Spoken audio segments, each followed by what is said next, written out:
ఒసి ఆ? అన్నీ కలిపి ఒక 300 దాకా ఏంటిదా? లేదండి, ఒకటే 500.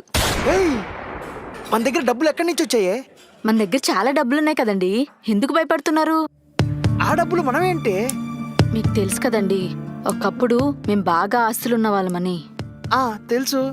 మా నాన్న చాలా కష్టపడి దుర్గం చెరువు దగ్గర ఓ స్థలం తీసుకున్నాడు. అవునా? మరి నాకు చెప్పలేదు ఎప్పుడు? అది ఇప్పుడు ఉంటే కదండి చెప్పడానికి. ఏ దాన్ని కబ్జా చేశారు. కబ్జానా? కబ్జా చేసింది ఎవరో తెలుసా?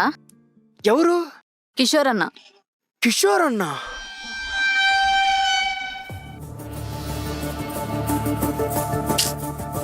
కొంచెం కూడా బాధలేదా నీకు? 1 కోటి రూపాయలన్నా కనిపించట్లేదన్నా.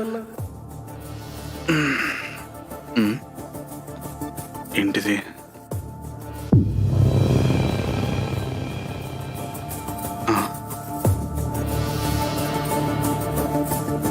నాగమణి ఫోను. నిజంగానే నాకు ఈ విషయం తెలియదే. కిషోర్ అన్న వల్ల మీకు ఇంత అన్యాయం జరిగిందా?